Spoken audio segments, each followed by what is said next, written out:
Hoy, en 678, el debate capital. 678 invita públicamente a Filmus y Macri o Macri y Filmus a debatir aquí en fecha a convenir y condiciones a acordar de absoluta neutralidad. Obvio. Ya cursamos las invitaciones. Descontamos que Macri va a aceptar. Esperemos que acepte Filmus. La protección de Mañeto a Macri, quien debe declarar por la UCEP. Otro tema ignorado. Diarioregistrado.com. Cuarta citación. Macri debe declarar por los abusos de la UCEP. La cuarta, ¿es la vencida? Así lo espera el juez Cubas, quien volvió a citar a Mauricio Macri por la causa que investiga los abusos cometidos por la ex UCEP contra personas en situación de calle. Si las pruebas son suficientes, lo espera su segundo procesamiento. Un especial de 678, la obra de las madres. ¡He aquí un adelanto!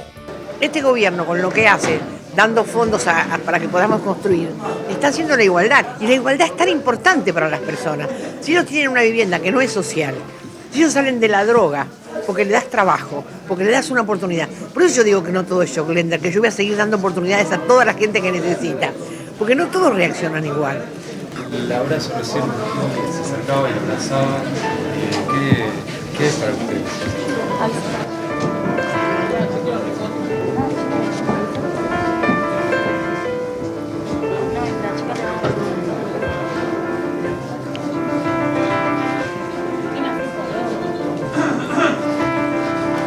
Yo lo que siento cuando él me abraza, que me dice que falta mucho, que hay muchos pibes como él que no se les da bola, que aunque critiquen que el organismo hace esto, todos los organismos tendrían que dedicarse a esto, porque hay muchos pibes como él para recuperarlos, o como le quieramos poner, recuperarlos es una palabra que no me gusta, para darles una oportunidad, para darles el lugar que les corresponde. Estamos peleando contra un monstruo muy duro, pero que no van a poder con nosotros.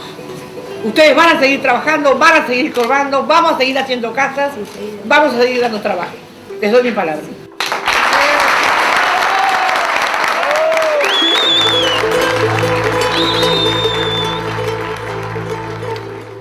La foto trucada de Fontevecchia. Perfil, sábado 11 de junio de 2011. CFK hizo lobby por las casas de las madres. Se las mostró a Dilma Rousseff desde el balcón de la Rosada. A ver, la foto está trucada y la finalidad de la trampa es obvia.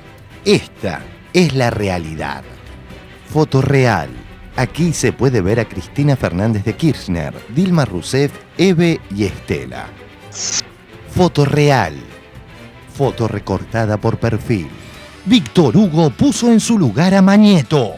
El mismo domingo por la noche fue entrevistada por el periodista oficialista Víctor Hugo Morales en el programa Bajada de Línea. A mí él puede decirme a través de TN o del diario Clarín, periodista oficialista. ¿Qué quiere decir con eso? Que me paga el gobierno. Tengo una mala noticia, si se quiere, para el señor Mañeto. Y es que más del 80% del buen salario que tengo me lo paga una empresa privada desde hace más de 30 años, que ahora es una empresa periodística, que poco tiene que ver con el gobierno, más bien está en la vereda de enfrente. Mañeto sí puede ir preso. El día que se sepa la verdad sobre los niños apropiados, el día que se sepa la verdad sobre los asesoramientos que prestaba a quienes torturaban a los Greiber, a la familia Papaleo, en ese momento seguramente las consecuencias van a ser completamente distintas. Uno de vez en cuando tiene que cara a cara con una persona dar explicaciones porque no sabe exactamente qué es lo que ocurre. En cambio, hay otras personas que, si el tiempo los alcanza, porque están jugando con esa posibilidad, van a ver la vida detrás de las rejas. El grito sagrado de cada día. Lo vemos a Augusto Fernández, también de campera negra, que está siendo llevado en andas. Bueno, la gente de seguridad se podría encargar de sacar a la gente que no tiene nada que hacer, ¿no? Vergonzosa humorada militante. Revista Noticias por Nick. Después del quemo de Joclender están todos hipersensibles. Debido dijo, pongo las manos en el fuego por Bonafini. ¿Y Bonafini pone las manos en el fuego por Debido? ¡Rápido! 2 pañuelos más con Pancután. En todas partes se cuecen Eves. el contradesafío de 678 a Hellblum. Aún no fuimos invitados a Canal 13 y Hellblum ya no menciona el tema. Quiero aclarar que me invitaron a cambio que yo los invite a mi programa. Qué Pero bueno. todavía no tengo ningún problema. ¿Cuándo vas a ir? ¿Cuándo vas a ir? No sé, tenemos que formalizar el duelo, qué sé yo. Muy bueno, Yo no tengo ningún problema que venga a mi programa. Le comunico a la gente de 678 que acepto el desafío. El procurador Sosa al final era de la OPO. Santa Cruz Digital. Comienzan a definirse los candidatos. El doctor Eduardo Sosa será el candidato a diputado nacional por la coalición cívica ARI. Las colectoras de Mañeto. La funcional Morandini. En otras cuestiones, por ejemplo, la estatización de aerolíneas y la jubilación, también, ¿no? Y las jubilaciones. Yo no aprobé, no voté a favor. Twitter de Leonardo Gorbaz. Votos de Morandini, la vice del progresismo. Resolución 125 negativo. Estatización de las AFJP negativo. Estatización de aerolíneas negativo. Ley de medios ausente. ADN Nietos negativo. El periodismo colonizado. Estados Unidos reconoce fallas administrativas al querer introducir material bélico. La Nación. Cedió el gobierno y devolvió la valija incautada a Estados Unidos. La interpretación que hace La Nación del título cedió el gobierno, creo que en este caso no se adecua, no se ajusta a lo escrito por la propia embajada. A donde quiera que voy, a donde quiera que esté, en mi silencio interior, yo siempre te encontraré. Tú eres mi nube de paz, eres la sombra que da, y eres la luz que detrás alumbra la inmensidad.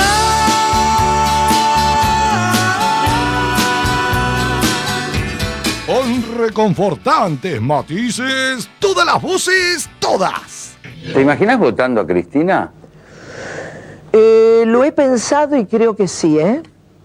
Creo que no te quedas. Yo fui muy contraria de esta gente. Sí. Muy contraria porque, no los elegí ni nada, pero yo creo que lo que creo que la inteligencia que han tenido es que no me dejaron opositor.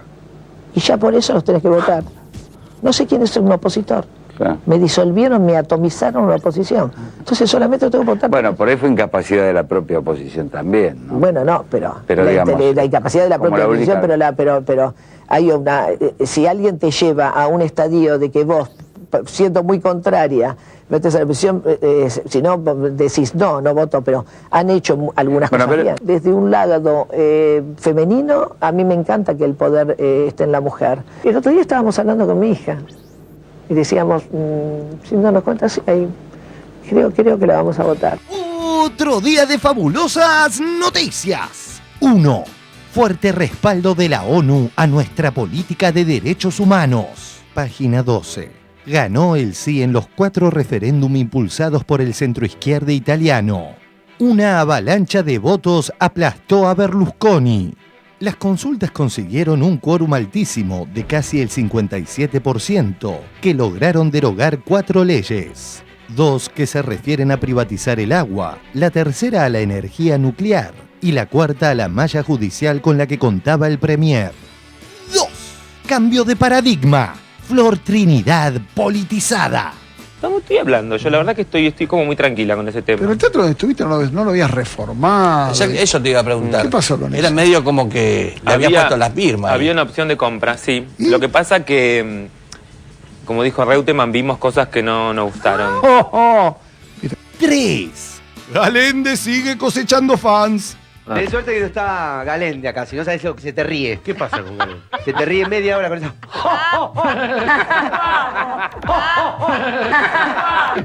No me estoy riendo, lo que pasa que... Ay, Dios. 4. Dura derrota de Berlusconi revaloriza rumbo aquí elegido.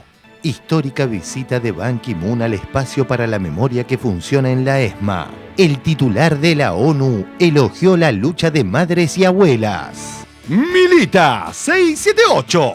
Cada vez más voces son traicionadas por el subconsciente. No hay la grandeza suficiente de reunirse en todo el arco político, democrático desde luego, y decir, bueno, ¿cuáles son las 6, 7 u 8 políticas de Estado que tenemos que llevar adelante? Tú eres mi ser superior, por alcanzarte yo voy, tratando de dar amor, por entre el frío de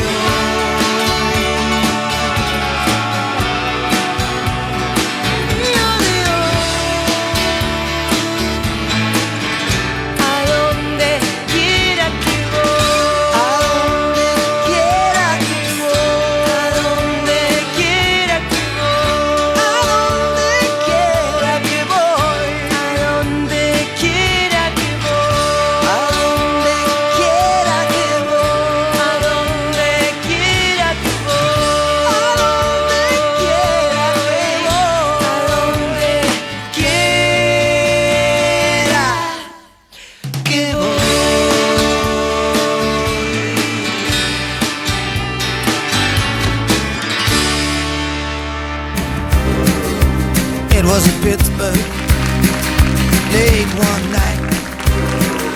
I lost my head, got into a fight, rolled and tumbled. Epa, ¿cómo está la cosa? Muy buenas noches, bienvenidos a 678. Ustedes saben, los acompañamos durante 1 hora y media con este habitual resumen crítico de lo que ocurre en los medios de la República Argentina. Estimados colegas, muy buenas noches, ¿cómo están? ¿Todos bien? ¿Cómo anda, Lucho? Bueno, acá andamos, todo en orden. Sí, me quedé preocupado con lo del chiste de Nick y como humorista part-time, si me quiere ayudar también Cabito, que estaba mirándose... Se estaba mirando. No, me estaba tomando el cielo. No, pero quería tenderle un brazo y una mano de ayuda para Nick, que deje de autohumillarse de esa manera. Sí. Es muy difícil cuando uno se humilla a sí mismo, así que estamos dispuestos, creo que con Cabo, a darle una mano para que salga de ese pozo. Me parece muy bien. Che, una mano para la producción. En este caso, en la apertura estábamos viendo una situación medio rara en donde tendría que haber estado la placa de Berlusconi en vez de la Estela Carlotto en lo que veíamos en la apertura recién. No sé si lo pescaron ustedes, pero esa es una de las aclaraciones que quería hacerle respecto a la apertura. Somos de cuarto, yo no me doy cuenta. Pero... Somos de cuarta línea. La cuarta línea no se ve esas cosas, es verdad. Cuando aprendamos un poco más, por ahí nos damos cuenta. Sí. Señores, hoy está con nosotros para compartir el programa el señor Roberto Caballero. Hola Roberto, ¿cómo te va? Bienvenido al programa. Periodista, director de Tiempo Argentino y además conduce un programa de lunes a viernes de 18 a 20 por Radio Nacional, que lo escucho, está muy bien el programa. Muchas gracias. También está con nosotros para compartir el programa el doctor Eduardo Barcesato. Hola Eduardo, ¿cómo le va? Bienvenido. Eduardo es abogado constitucionalista y abogado de la Asociación de Madres de Plaza de Mayo, que hoy tuvo un día largo, me imagino, Eduardo, ¿no? Sí. Sí. Un día que dura 15 días, ¿no? Ayer y hoy fueron 2 días que cambiaron el mundo. Sí. Bueno, justamente sobre los cambios y en este caso sobre tergiversaciones, hubo un titular bastante raro del diario Perfil sobre el allanamiento, la situación que se dio hoy en la sede de Madres de Plaza de Mayo. También Víctor Hugo estuvo hablando en su programa de televisión, criticando y poniendo en evidencia al señor Mañeto. Todo esto en un combo que va en el primer informe y lo debatimos. Dale. La foto trucada de Fontevecchia. Víctor Hugo puso en su lugar a Mañeto y el contradesafío de 678 a Hellblum. El domingo pasado, La Nata y Majul se dedicaron a analizar los medios en función del caso Joclender, pero olvidaron referirse a la inmoralidad que llevó a cabo Fontevecchia el día anterior. Llamó la atención ya que Luis y Jorge son periodistas independientes. El país virtual de Fontevecchia. Sábado 11 de junio de 2011. CFK hizo lobby por las casas de las madres. Se las mostró a Dilma Rousseff desde el balcón de la Rosada. El país real. Foto real. Aquí se puede ver a Cristina Fernández de Kirchner, Dilma Rousseff, Eve y Estela. Copiando la técnica de Stalin, quien borraba a Trotsky de las fotos, Fontevecchia se muestra desesperado por vincular a Joclender con la presidenta. La escueta aclaración de perfil es cínica y perversa y esconde la verdadera finalidad de la opereta.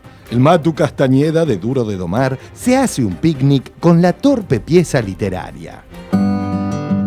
Perfil.com. El balcón sin estela.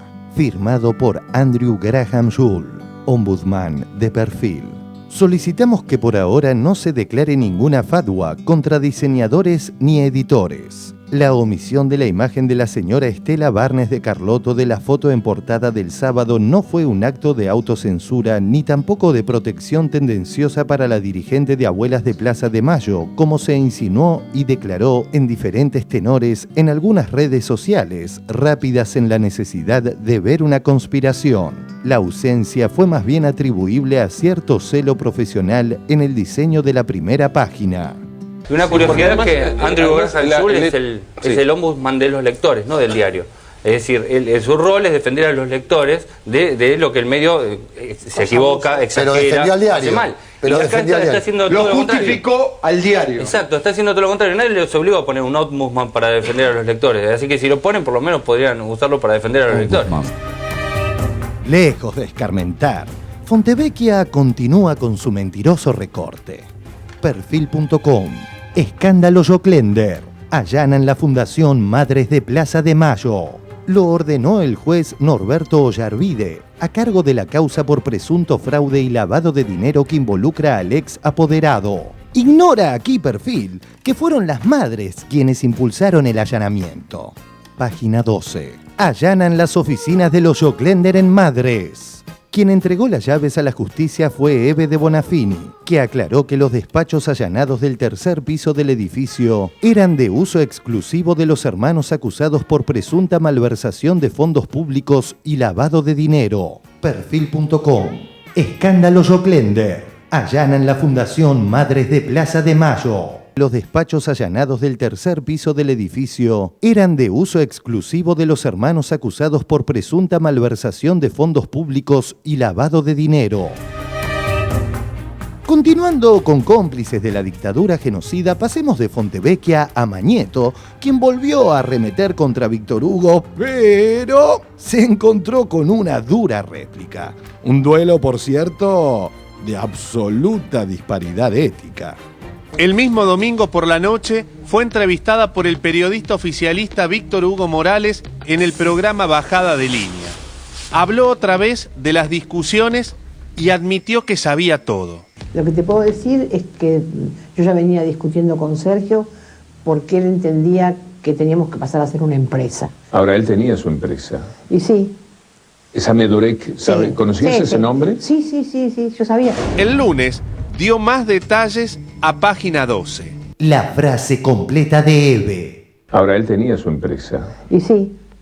¿Esa Medorec, sabe? ¿Conocías ese nombre? Sí, yo sabía. ¿Qué era para vos Medorec? Nada, porque yo no quería saber ni que me hable, porque yo no quería que eso se mezclara con las madres. Le quitaron la continuidad. Esta es la manera de editar en forma perversa, porque después queda claro qué es lo que sabía o no realmente Eve de Bonafini. Fue entrevistada por el periodista oficialista Víctor Hugo Morales. A mí él puede decirme a través de TN o del diario Clarín, periodista oficialista. ¿Qué quiere decir con eso? Que me paga el gobierno. Tengo una mala noticia, si se quiere, para el señor Mañeto.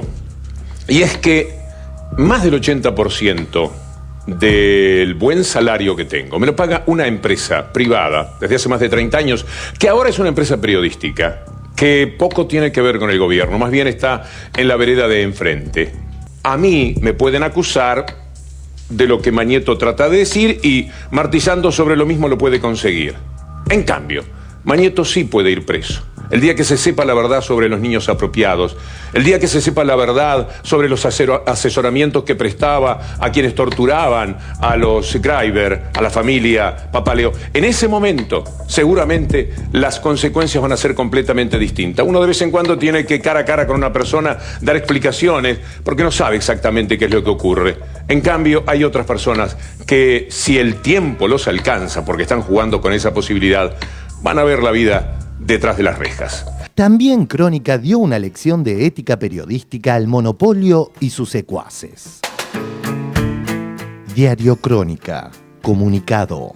Clarín también quiere el monopolio de las noticias. El grupo Clarín no solo ostenta el monopolio del papel, el monopolio de la publicidad y el monopolio de la distribución. También pretende tener el monopolio de las noticias, acusando de kirchneristas a aquellos diarios que no les son obsecuentes con las noticias que ellos pretenden imponer.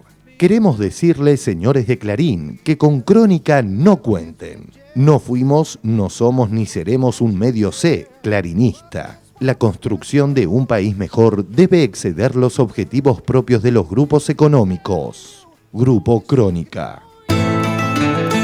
Cerremos el informe con 3 periodistas militantes opositores: Helblum, Majul y La Nata. Contradesafiado por 678, Helblum dio marcha atrás y ya no habla de nuestra presencia en Canal 13. Esta fue la secuencia. Helblum nos desafía. Me jugan en 678, Claro, digo, todo bueno, pero está, digamos, Chiche, Pero quiero ir, no me invitan, no me invitan. No. Me niegan una invitación, me deben irías, ¿Irías? Obvio que iría, ¿por qué no voy a ir? 678 acepta el desafío, pero como condición, y lo dice públicamente, que Helblum nos invite a su programa en Canal 13. Al principio, Samuel dice no tener inconvenientes. Quiero aclarar que me invitaron a cambio que yo los invite a mi programa. Qué bueno. Todavía no tengo ningún problema. ¿Cuándo vas a ir? ¿Cuándo vas a ir? No sé, tenemos que formalizar el duelo, qué sé yo. Muy bueno, Yo no tengo ningún problema que venga a mi programa. Le comunico a la gente de 678 que acepto el desafío. Sin embargo, al día siguiente ya no se refiere a 678 en el canal de Mañeto. Me preguntabas si yo iba a ir a 678, no tengo ningún problema en ir a 678. Todavía no me formalizaron la invitación, aclaro. Luego no volvió a tocar el tema y aún no recibimos la invitación. ¿Se atreverán Mañeto, Suárez y Helblum a hablar en Canal 13 de hijos apropiados, papel prensa y complicidad de la prensa con el genocidio? El domingo, La Nata y Majul tocan el tema y también omiten el eje de la presencia de la tanqueta en el canal de Clarín. Algunos colegas, no todos, también laburan de... A ver, hay que pegarle a La Nata. ¿Vos decís 6-7 Rocho? Sí, por ejemplo. ¿O no? Lo que pasa es que a veces no vale la pena. A mí me preguntaban el otro día si iría. Yo digo, no, ¿cómo vas a ir ahí? Eso te quería preguntar. No. ¿No iría? No, pero porque no tengo ningún respeto profesional por ninguno de los que están ahí. Chiche dice que va, Helblum va. Está bien, yo creo que no tiene... bueno, lo del otro día que hicieron con Helblum fue una vergüenza. Preguntas finales. ¿Cómo sabe La Nata que lo que hicimos con Helblum fue una vergüenza? Pero lo del otro día que hicieron con Helblum fue una vergüenza. Si solo vio el programa una vez, un cachito. Mira, 6-7-8 lo vi, te juro, créeme, una vez. Te creo. Una vez. El programa 678 nunca lo vi. Solo un cachito, una vez. Yo, vos sabés que te vi una vez, un minuto de 678 y después no lo vi nunca más. Pero lo del otro día que hicieron con Helblum fue una vergüenza. Para el militante mañetista La Nata, nuestra militancia cuasi adolescente, ¿acaso es indigna para un paladín de la militancia cómplice con el robo de bebés, la tortura a embarazadas y el genocidio? Jorge, perdóname que Tato te habla sobre eso. Fue Beatriz Arlo, dicen que va a ir Chiche. ¿Vos te animarías a ir ahí o te parece ridículo? No, a mí me parece que ir ahí es darles a ellos una entidad que no tienen. Me parece que no tiene sentido. Yo creo que Chiche se equivoca en ir. Me parece que no hay nada que hacer, que no hay por qué ir ahí. Finalmente, esta dupla Jorge-Luis no revaloriza a otro conocido dueto Jorge-Luis, justo hoy que se cumplen 25 años de la partida de Jorge Luis.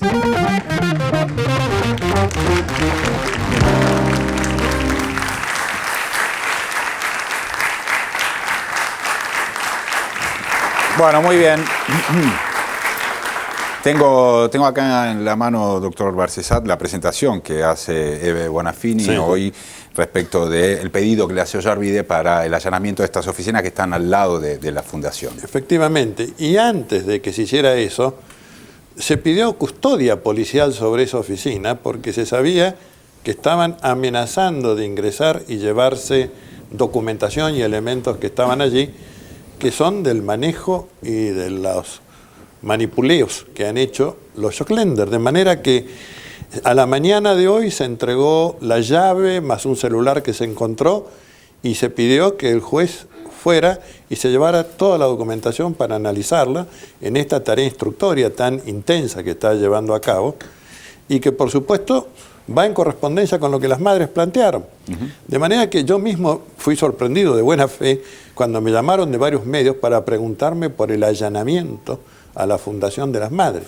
Y bueno, tuve que obviamente llamarla a Eva y dice, pero no, si al contrario, es la llave que entregamos hoy a la mañana. Bueno, esta es una demostración de cómo se puede manipular la información pública. Yo quiero recordarle a la audiencia que la Constitución dice en materia de usuarios y consumidores, derecho a una información veraz y adecuada.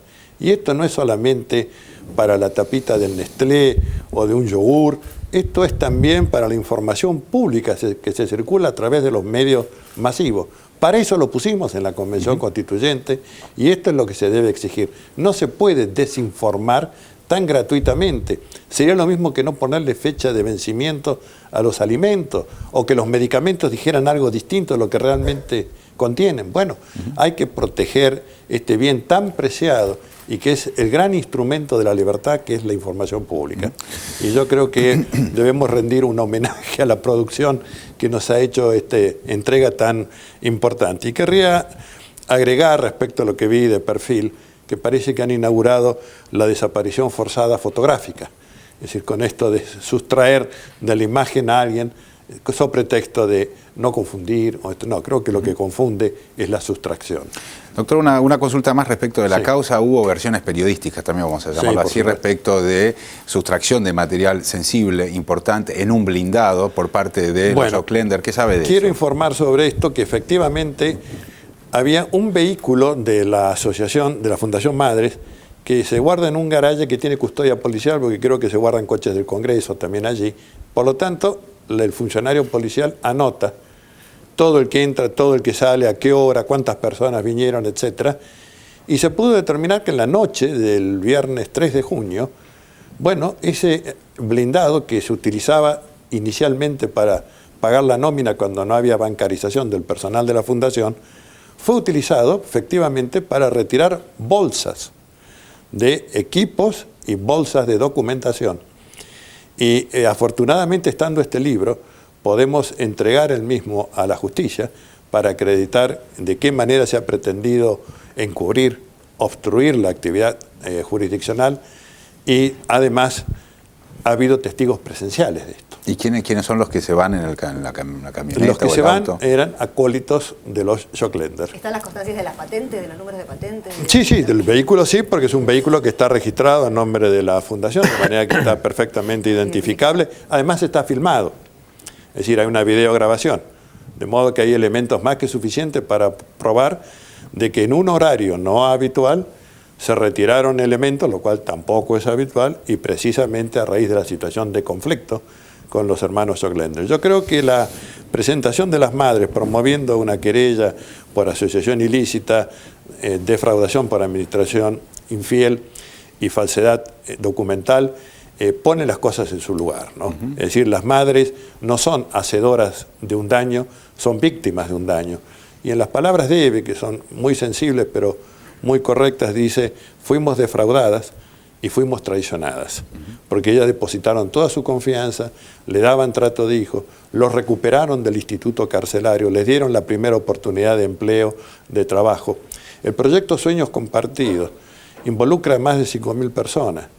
Son viviendas realmente dotadas de una dignidad indiscutible, porque además se entregan con un hábitat, es decir, con servicio para hospitalario, con servicio de educación, proveeduría. De modo que haber tocado eso y haber malversado la fe puesta por las madres realmente es afectar un proyecto maravilloso y que merece seguir funcionando, y que creo que hay un compromiso de parte de las madres de poner todo su esfuerzo para que ese sueño no fracasa. Hay una nota interesante del día de hoy de Horacio González en el diario Página 11, justamente sobre Eve, que dice estigmatizando a Eve, donde hace un repaso de la carrera y de la historia de Eve. Perdón, Nora, dale. No, yo le quería preguntar al doctor, concretamente, ¿cuál era el mecanismo que habría usado Joclender y su entorno para defraudar o para estafar a la fundación? Recordemos, la causa está bajo secreto de sumario, de manera que yo voy a contar lo que a mí me fue referido para poder armar la querella, porque yo no soy empleado de la Fundación, ni estoy vinculado a la Fundación. Mi actividad en Madre ha sido siempre solidaridad jurídica y académica. No y de hecho usted se fue en un momento por desavenencias con Jock Lender. Exactamente, 2 veces. no una, 2 veces tuve desavenencias y cruces, y por supuesto ningún contacto personal. Tampoco lo conozco a Pablo, debo decir. A Sergio lo he visto 2 o 3 veces y nada más. Pero volviendo al tema de la pregunta era... Sí, ¿cuál era el manejo de fondos que había hecho Jock Bueno, Lender? la reconstrucción que hicimos es la siguiente. Se hace obra, se certifica por la autoridad estatal, sea municipio o provincia, que administra el Plan Federal de Vivienda, y se libran fondos conforme ese certificado. Se hizo el 10% de obra, se paga el 10%. Esos cheques deberían haber sido depositados en la cuenta de la Fundación. Para eso tenía cuenta. En lugar de eso, bajo invocación de que se necesitaba la plata urgente, se llevaba a cuevas financieras, se descontaba el valor de estos cheques y luego se hacía una distribución que no tendría que corresponder, por lo visto, exactamente con el importe del cheque. Y de ahí nace este desvío de fondos, de ahí nace la constitución de sociedades, la compra de sociedades, la vida fastuosa que llevaba Jock Lender, y por supuesto el perjuicio a la Fundación Madre, porque quedaron cuentas impagas que refieren a la FIP, que refieren a aportes previsionales, que refieren al Fondo de Desempleo de Trabajadores del UOCRA. Es decir, mientras de un lado se sustraía para el lucro personal, del otro quedaban deudas de la Fundación que tendrán que ser afrontadas con gran esfuerzo, con gran sacrificio, pero lo peor que podría suceder es que este proyecto de hábitat digno fuera sacrificado. Y yo quiero decir que, si bien no he participado ni he tenido nada que ver con la idea de las viviendas estas, se trata de uno de los derechos económicos, sociales y culturales de mayor importancia, la vida digna, es decir, vivir en un lugar adecuado, con condiciones correlativas a la condición humana. Por lo tanto, aquí dicen las entidades de derechos humanos no se deben ocupar de esto. No, esto no es así. Esto es de la esencia de la actividad de los derechos humanos, hacerse cargo también no solo de libertades civiles y políticas y de la integridad física y psíquica del ser humano, sino también de condición de vida digna, de tener una vivienda, de tener un empleo, de aprender un oficio, de poder salir de las condiciones de excepcionalidad y de marginación social forzada. Todo esto es respetar la vida. Ahora, ese argumento que usted dice, que efectivamente circula, las madres no se tendrían que ocupar de hacer viviendas, también es curioso y paradójico, pero se choca y se contrapone con ese otro argumento, que es, dejemos de hablar de los 70 porque tenemos que poner en valor los derechos humanos de hoy. Y si no es el derecho a la vivienda, digamos, sí, bueno, es uno de ellos, ¿verdad? Efectivamente, es así, Nora. Perdón, Sandra. Yo creo que atender efectivamente, de un lado, a ese pasado irresuelto, que es el pasado del terrorismo Estado genocida, y del otro, atender a los derechos hoy, me parece realmente que es una tarea encomiable, que merece todo el apoyo, y que las madres han llevado 34 años de una vida ascética, frugal. Algunos me preguntan en los medios, ¿y no tiene temor, Eve, que la lleven presa? Y digo, ¿cómo tener temor si lleva una vida realmente? No creo que ni un monje franciscano tendría, o una carmelita descalza, una situación tan frugal de existencia como la que ellas llevan, estas madres, que tienen además entre 82 y 94 años. Pensemos que tampoco son personas para estar pensando en cómo se contabiliza, cómo se hace la memoria y balance, quién certifica esto. Confiaron demasiado por mucho amor, y este es el resultado. Y creo que Eve ha dicho, y lo ha dicho con toda fortaleza, porque antes de emprender la querella tuve que tener esa conversación que todo abogado tiene con su cliente, decirle, Eve, si vamos para adelante, puede haber después alguna retractación, algún perdón. Me dice, Eduardo, yo ya corté todo. Corté el vínculo administrativo y corté el vínculo afectivo. Vamos adelante, vamos a decir la verdad y vamos a defender este emprendimiento. Esta es la entereza de las madres, ¿no? Parcesat, si se comprueba que Jock Lender delinquió, ¿esto es un delito de acción pública? ¿Es corrupción? ¿Es lo mismo que un ministro que se lleva, que maneja mal los fondos? Son delitos de acción pública, pero cometidos en el sector privado, pero son delitos de acción pública. Y tenemos que recordarle a la gente que ellos tienen una ejecución condicional de una condena firme a prisión perpetua a los dos hermanos. De manera que si son encontrados incursos en un delito de acción pública, como sería este caso, tienen que volver a cumplir esa condena a prisión perpetua que dejaron pendiente. De manera que es todo un proyecto de vida que se juega en esto, y creo que uno tiene que mostrar la responsabilidad que hay detrás de esta situación, ¿no? El haber optado por distraer fondos, una vida de lujo, etcétera, puede costar después un resto de vida entre rejas, ¿no? ¿Puedo hacer una...? ¿O no tenemos tiempo? No, dale, por favor. Se me ocurre, si usted cuando vio a Joclender o supo de sus manifestaciones en los medios dominantes, en Canal 13, ostentando tener dinero como para comprarse tantas Ferraris, ¿qué pensó? ¿Es una estrategia que lo favorece? ¿O es algo incomprensible desde el punto de vista de la lógica de uno? Acudiría a aquello de que el pez por la boca muere, ¿no? Yo no estaba en ese momento en el país, estaba en otra tarea importante para el pueblo argentino, que en algún momento veremos, la defensa del gobierno argentino frente al reclamo en el CIAD y por Aerolíneas Argentinas, pero es otra historia. Así que tuve que llegar, aterrizar, quitarme ese tema de encima y empezar a ver esto, ¿no?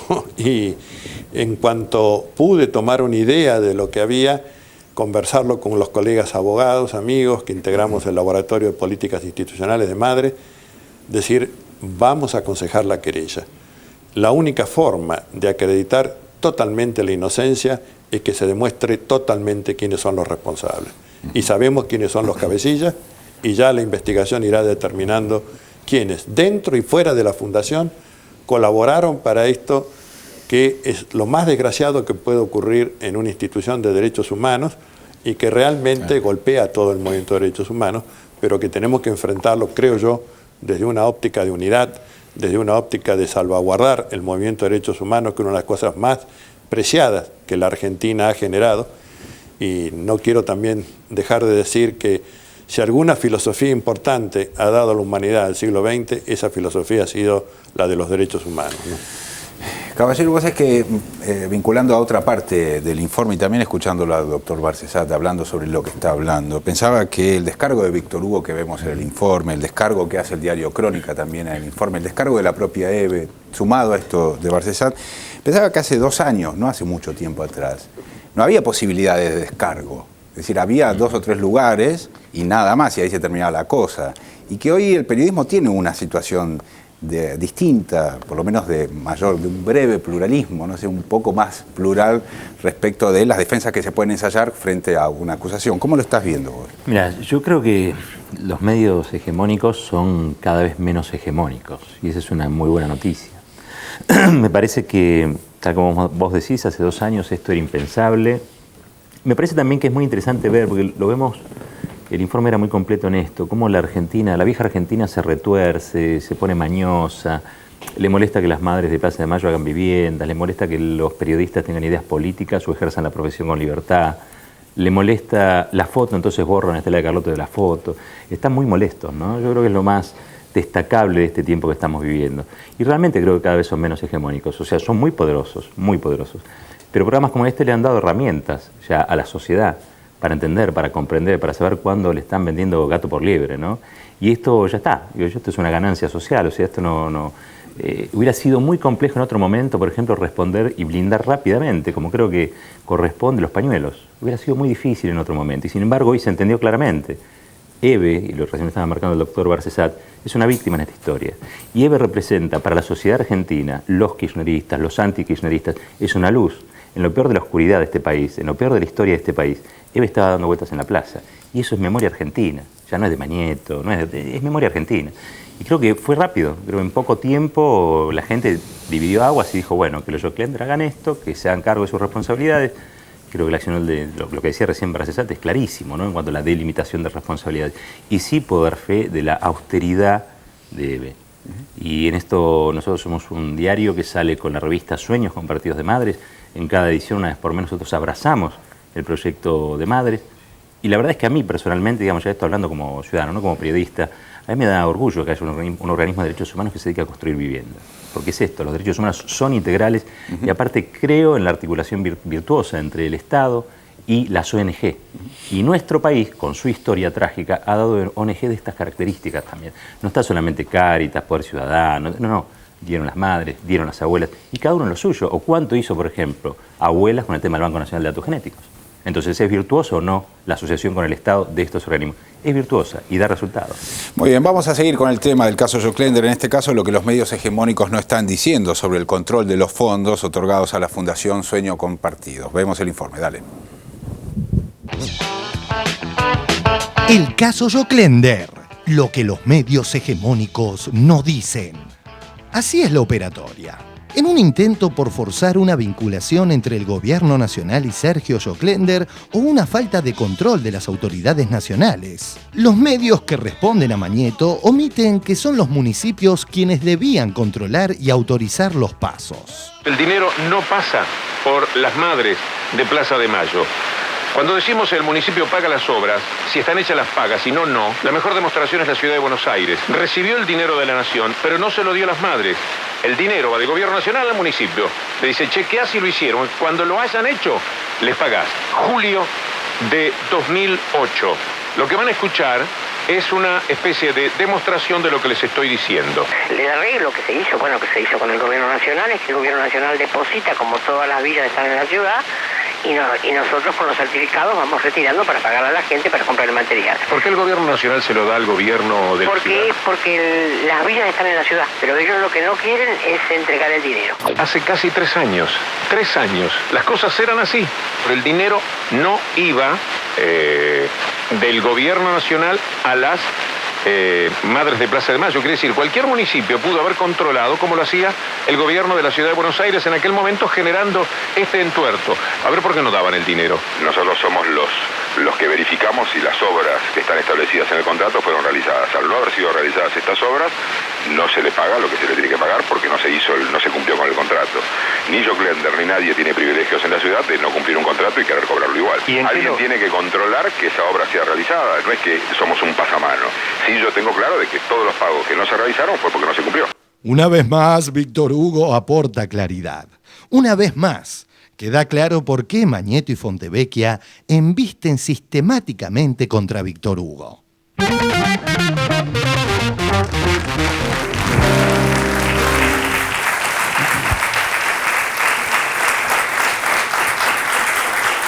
Bueno, muy bien, ahí está claro que es vía municipios o vía gobernaciones lo que habitualmente hace la Nación para girar los fondos en cualquiera de las obras. Lo explicó muy bien en este programa Abel Fatala. Sí. Creo que este es el mecanismo habitual además, así que no tiene ningún misterio.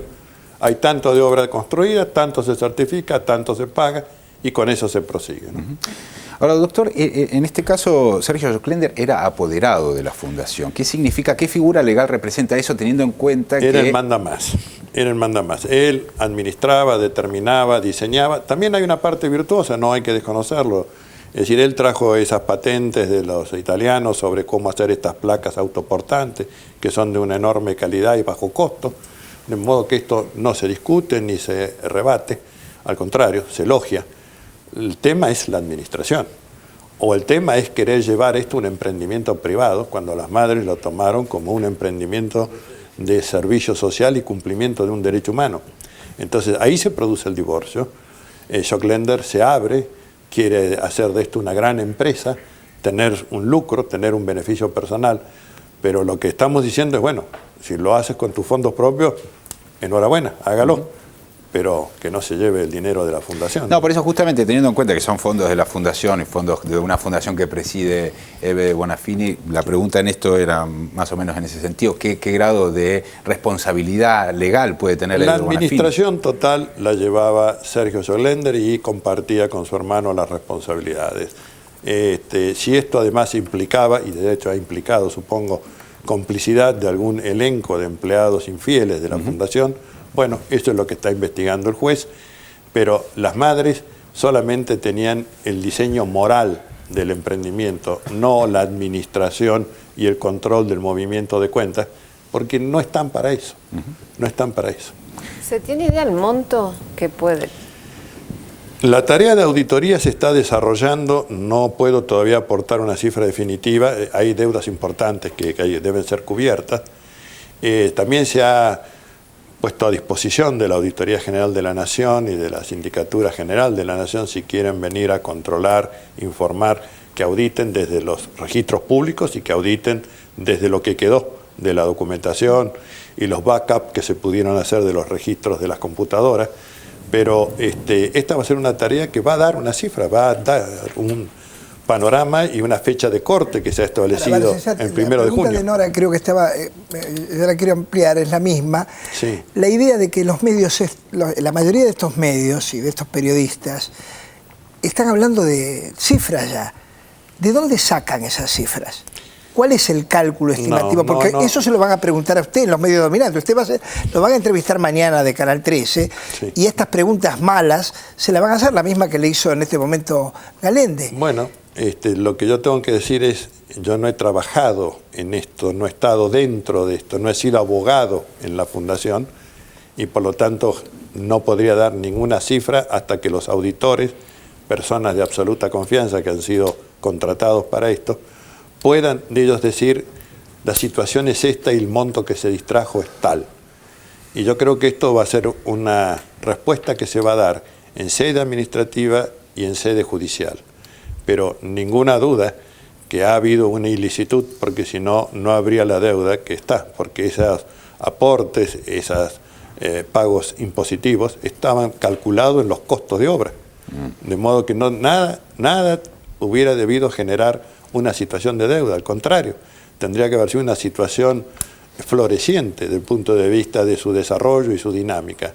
El propósito era multiplicar este esfuerzo, hacerlo agigantar la tarea, pero lamentablemente las manos en quienes cayó esta administración han de momento impedido y estamos ahora en el esfuerzo de que esto se recupere, pueda proseguir y que las deudas sean resueltas y satisfechas, porque las madres están dispuestas a vender todo hasta que no quede un peso de deuda, porque no es la vida de ellas esto de estar haciendo movidas financieras. Quieren cuentas limpias, claras, y por eso se ha generado ahora una administración de control difuso. Ningún cheque sale si no hay 3 firmas, para que se puedan controlar entre todos qué gestión se está haciendo. Se ha pagado la nómina del mes de mayo para que los empleados no sufran un perjuicio y creo que esto va a ser, de poderse proseguir, la tónica de la actividad de recuperación de la Fundación y de prosecución del proyecto Sueños Compartidos.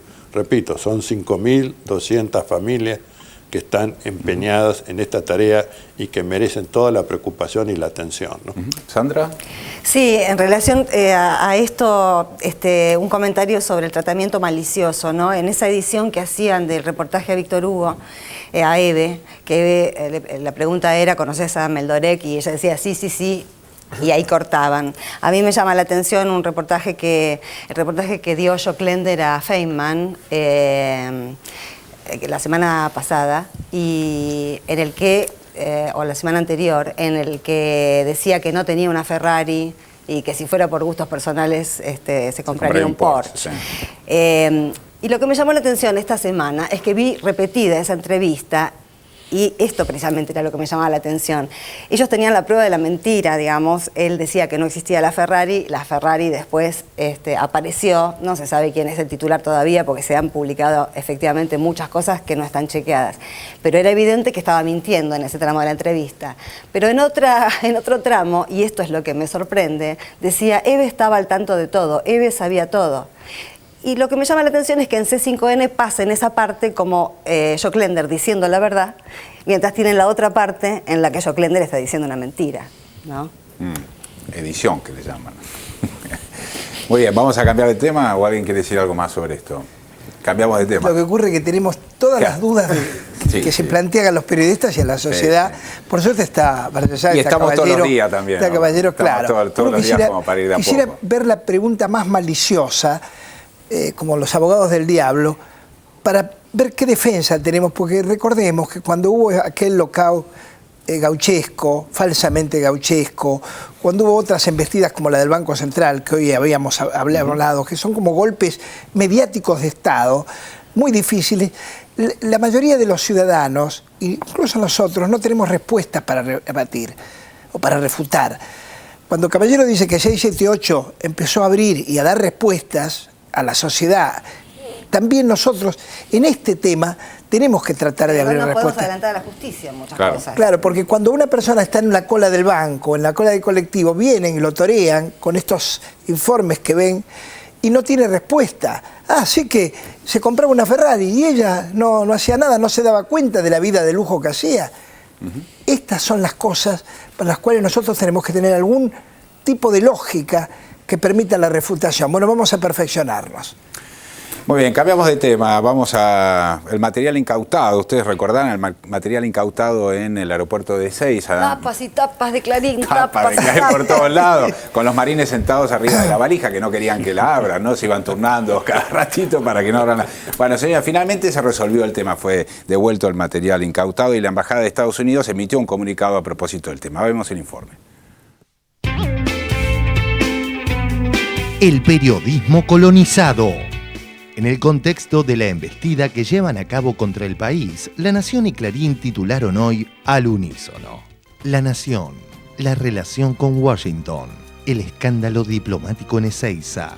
Cedió el gobierno y devolvió la valija incautada a Estados Unidos. En febrero había retenido materiales de un avión militar, lo que provocó un serio conflicto bilateral. Clarín. Anuncio de la embajada confirmado por la Casa Rosada. Al final devuelven a Estados Unidos material del avión incautado. Veamos lo siguiente. La embajada de Estados Unidos reconoció en un comunicado errores propios. Clarín y La Nación nada dicen sobre ese reconocimiento. Por eso, y por tanto más, hablábamos al comienzo del informe de la embestida que llevan a cabo contra el país.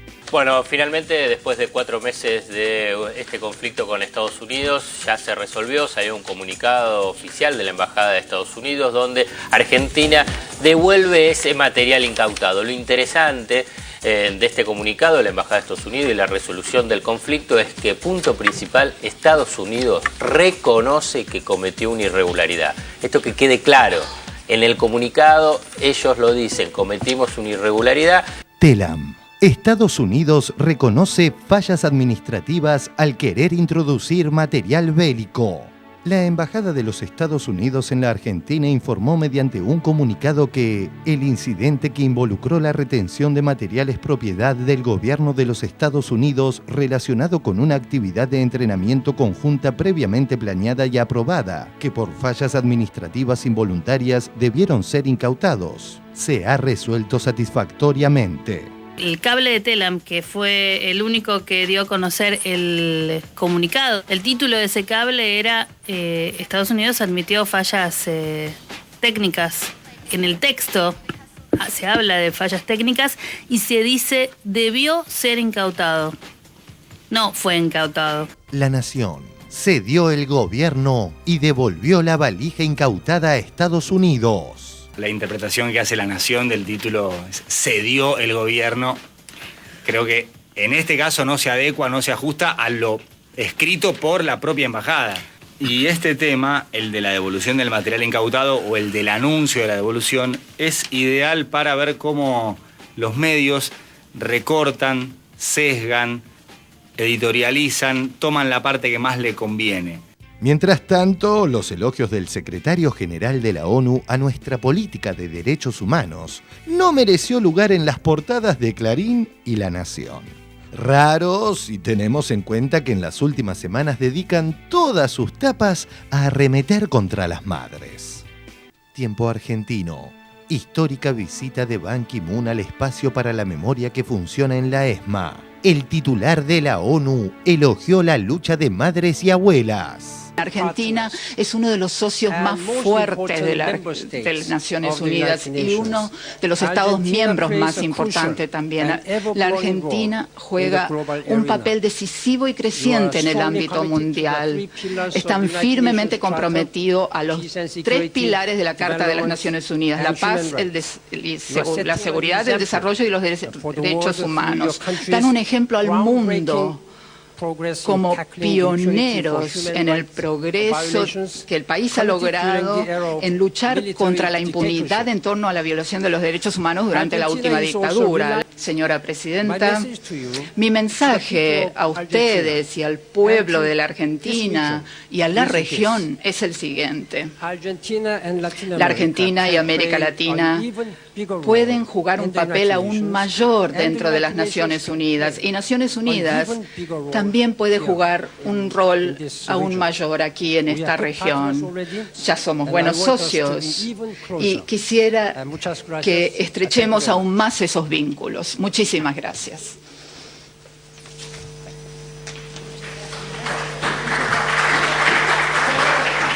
Quien repite hasta las comas de la agenda instalada por Mañeto y Zaguer es la opositora Magdalena Ruiz Guiñazú. Bueno, por fin, María, devolvieron el material incautado a Estados Unidos, ¿no? Bueno, armaron un lío gigantesco, total, ahora devolvieron las cosas y resultado, no hay celebración del 4 de julio por parte de la Embajada Americana. Armaron un lío gigantesco, total, ahora devolvieron las cosas y resultado, no hay celebración del 4 de julio por parte de la Embajada Americana porque dicen que están en obras, pero en realidad es un pretexto, ¿no? Pero además, ¿para qué incautamos un material si después lo íbamos a devolver? ¿Para qué crear un problema más? Estados Unidos reconoce fallas administrativas al querer introducir material bélico. ¿Para qué incautamos un material si después lo íbamos a devolver? ¿Para qué crear un problema más? Hace unos meses, Ruiz Guiñazú pataleaba por una humorada presidencial.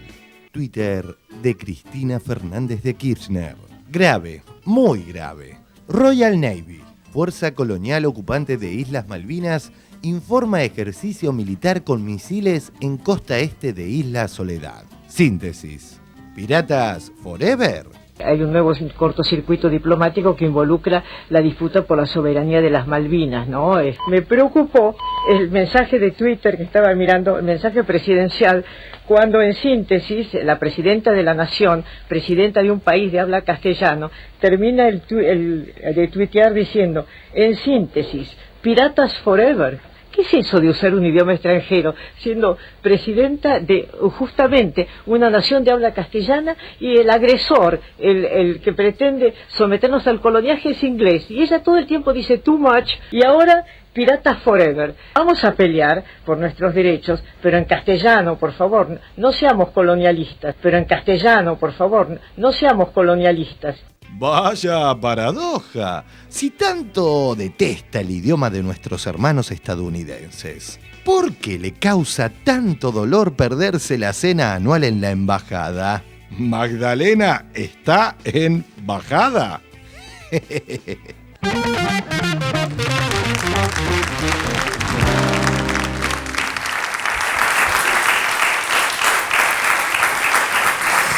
Bueno, muy bien. Qué impresionante lo del secretario general de Naciones Unidas, ¿no? El chinito le podrían decir en los medios hegemónicos en este momento. Ese chino.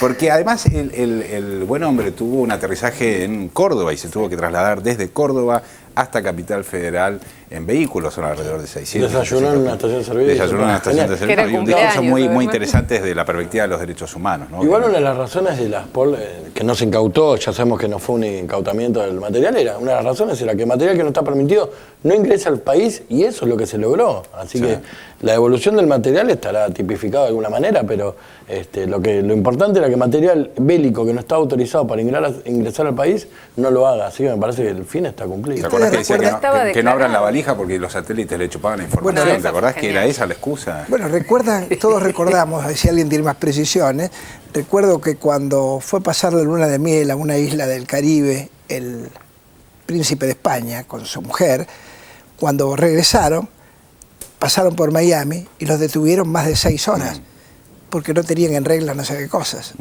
Al hijo del rey de España, con un escándalo internacional muy importante, pero Estados Unidos creía tener derechos para investigar por qué había venido por esa vía, qué tenía en su equipaje. ¿Recuerdan ese hecho? Sí, perfecto. Sí, A mí lo que me llama la atención es primero que el ocultamiento del comunicado a la Embajada de los Estados Unidos, donde dicen ellos mismos que cometieron un error Acá está el administrativo. comunicado, por las dudas, Nora, lo digo por las dudas que piensen que es un recorte de lo que se vio en el informe, está el comunicado entero y se puede de hecho bajar de internet de distintas páginas, pero quiero releer el párrafo si me permitís. ¿Lo puedes leer en Clarín también o no? No. No lo leas en inglés, por favor. En castellano. Informados complacidos que el incidente que involucró la retención de materiales propiedad del gobierno de Estados Unidos de América relacionado con una actividad de entrenamiento conjunta previamente planeada y aprobada que por fallas administrativas involuntarias debieron ser incautados, se ha resuelto satisfactoriamente. Esto dice el comunicado. Al final dice: nos comprometemos a continuar trabajando juntos en una asociación basada en el interés y el respeto mutuos, como así también en valores y responsabilidad compartidos. Pero ¿sabes lo que me llama la atención? Que el comentario relacionado con eso, el comentario de Magdalena Ruiz Guiñazú, cuando dice que no se hace el festejo del 4 de julio, una preocupación tremenda, ¿no? Ese cóctel en la embajada donde iban todos a hacer lobby, a ver que ser reconocidos. El día de la independencia de Estados Unidos. Claro. Hago la aclaración porque... Ser reconocidos por el gran imperio. Pero cuando la embajada explica que no hace este festejo porque por razones de modificación edilicia. Y Magdalena dice, esto es un pretexto. Es decir, la embajada miente, ¿no? Porque no hace el festejo del 4 de julio, que como todo el mundo sabe, es como represalia a esta situación que fue resuelta y que la misma embajada reconoce que no cumplió con los pasos administrativos previstos. Entonces, esa incoherencia del discurso, la verdad que llama la atención, porque es un sojuzgamiento ya rayando en la estupidez. ¿Qué Navidad vamos a pasar de porquería? ¿Sí? ¿Todos peleados? Sí. Roberto, querido. No, yo creo que también acá hay que recordar el cable de Wikileaks, el de los periodistas cautivos, ¿no? Porque básicamente acá La Nación y Clarín nuevamente actúan de modo cartelizado, es decir, se ponen de acuerdo para llevar a tapa algo que en la jerarquía de cualquier periodista, vos le preguntás a alguien, está el titular de las Naciones Unidas en la Argentina, se entrevista con la presidenta le dice que por favor haga gestiones para recuperar la soberanía de Malvinas y además elogia no solamente la política de derechos humanos del gobierno, sino a madres y abuelas. Y la verdad que es un tema como para llevar a tapa. ¿No? Hay que extenderlo a toda la región, planteó también esto que pasa acá, hay que extenderlo a toda la región. Digamos, le digo, Chinito en dijo general, sepamos que el presidente de las Naciones Unidas no va a cualquier país, digo que cuesta, que la invitación, que se tiene que decidir, que esto es un gesto político, bueno, son cosas habituales, ¿no? Es que pasé por acá y bajé. Y bajé acá, podría haber bajado en Uruguay, o me iba a Chile, o pasaba por ahí y me iba a la Isla de Pascua. No, vino acá. Y vino a entrevistarse con la presidenta y vino, pues el señor, aunque es coreano, seguramente lee los diarios. Entonces alguien le dijo del escándalo de Madres de Plaza de Mayo, del escándalo del tema de derechos humanos, de lo que había alrededor del caso de Glender. No es cualquiera, es el presidente de las Naciones Unidas. Sabiendo eso, hizo un discurso que me parece que es brillante. Increíble. Brillante, porque es real. Argentina en el exterior es conocida por la lucha por los derechos humanos. No se nos cagan de risa afuera, no, como la dice valija la no le lata. importa a nadie afuera. ¿eh? La valija de los materiales incautados no le importa a nadie. ¿No será Ultra K, Ban Ki-moon? Es probable que haya sido cooptado. Tiene un apellido ahí raro, sí. Es probable que haya sido cooptado con pauta oficial. ¿Han pagado? ¿Cuánto cuesta un presidente de la ONU? Y no sé cuánto está el tarifario. Ahora, hablando de los lobbies en la Embajada de Estados Unidos, hemos en el bloque anterior, y ya van varios días que hemos comentado la tapa de perfil en la foto que... de la que sacaron a Estela Carlotto, que sustrajeron, pero nos llama tanto la atención la foto que no hemos comentado el título. A mí el título me parece una aberración. La presidenta hizo lobby con Dilma Rousseff por las casas de sueños compartidos. ¿Desde cuándo un presidente que le cuenta a otro presidente visitante algo bueno de su país está haciendo lobby? Ay, señores, así está la cosa. Desde que Fontevecchia es periodista. Puedo contar una cosita que me lo contó Martín García, el director de Telam. Que si todo el mundo recuerda a Raúl Alfonsín porque quería mudar la capital a Viedma, ¿no? Y todavía se recuerda eso, qué bárbaro, al sur, al mar, al frío. Y nadie recuerda, dice, en muy poco tiempo ya todos se olvidaron, que lo primero que hizo Néstor Kirchner fue mudar la capital de Washington a Buenos Aires. A ver, Eduardo, que teníamos... Que yo creo que es de una significación enorme el discurso del secretario general de Naciones Unidas. Representa 194 naciones. Y este tipo de discurso, yo no registro de otros secretarios generales que hayan hecho tal elogio de la política de derechos humanos, de defensa de la vida, la libertad y la integridad del ser humano, como la que acabamos de escuchar y presenciar. Yo creo que esto demuestra el papel de Argentina en el mundo. No solamente es el modelo económico, es también el modelo de los derechos humanos, y un reconocimiento de esta naturaleza invito a que alguien pueda decirme qué otro país ha recibido una felicitación de esta envergadura y que ha simbolizado en las víctimas, los familiares de las víctimas, el reconocimiento a la política de derechos humanos. Bueno, caramba, sería como para ponerlo realmente de relieve, de resalto, y no este incidente menor de un marín sentado y empollando sobre una valija. Creo que la dimensión de una cosa y otra es la dimensión de algo institucionalmente que categoriza, y lo otro, un episodio totalmente intrascendente, pero que en todo caso es también una forma de ejercicio de la soberanía argentina, ¿no? Señores, nos vamos a un corte, ya volvemos.